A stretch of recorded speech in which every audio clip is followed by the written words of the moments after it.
This is a more on one point perspective. I'm just going to write this on. I can't write. More on one point perspective.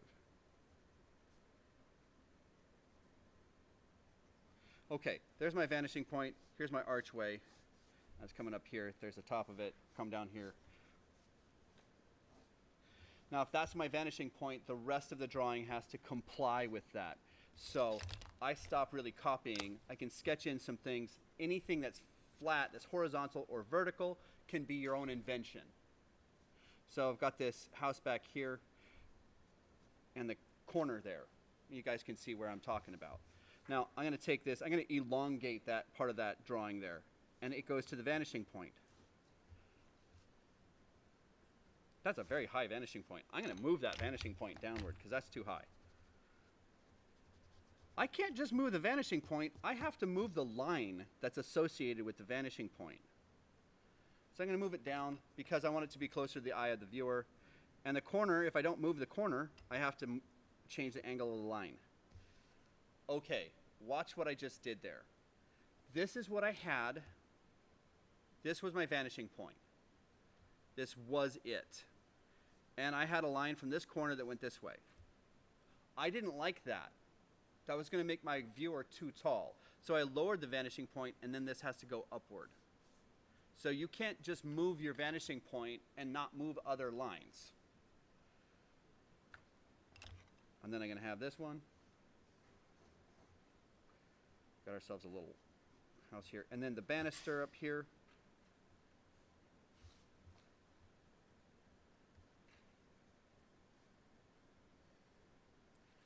Got some roof situation.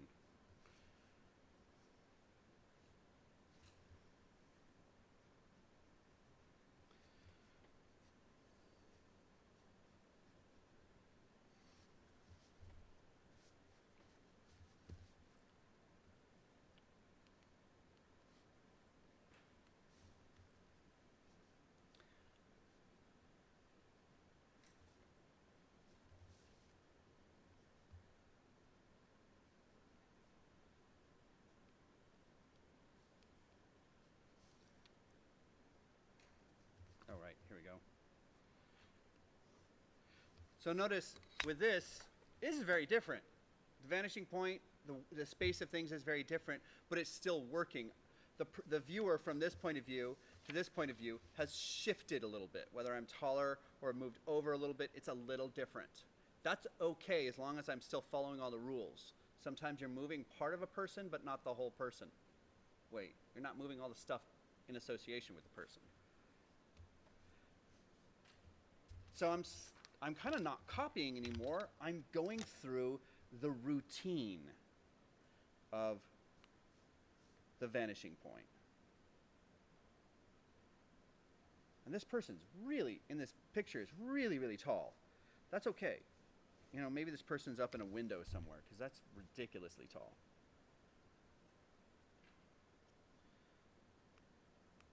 This doorway overhangs. Here we go.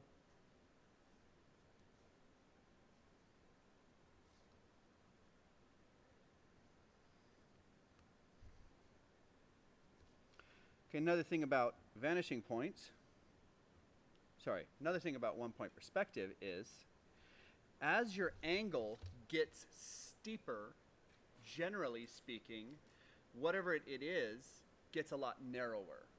So if I make this really long, it'll look like a really deep tunnel. I don't want it to look like that deep of a tunnel. Maybe a little deeper than that. But as the angle is a steeper angle, you would probably narrow it if you want it to look like it's. You can see that now that's a deep looking tunnel. Because the further, more level that angle gets, the less depth it creates. Interesting rule here.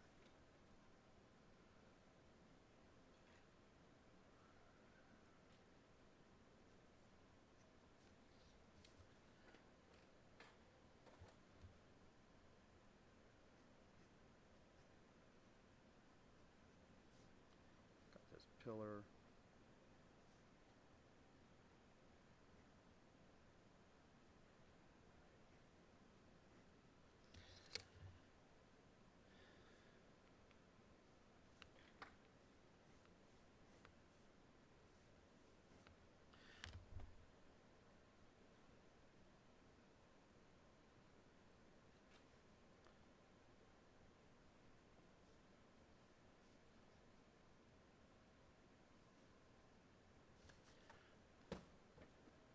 Okay, structurally, this is different. I don't actually care if yours is like this. I don't care if yours is like the picture. What I care is that your vanishing point is the determining or the terminating point of those lines. Those lines need to go to that vanishing point. Wherever that vanishing point is, it dictates how the other lines are angled. Does this make sense? Okay, this is not necessarily a great drawing, but visually, does this work for you? Does this work? Zach, yeah? Does it work? Does it make sense? Okay, good. All right, I'm going to stop the recording.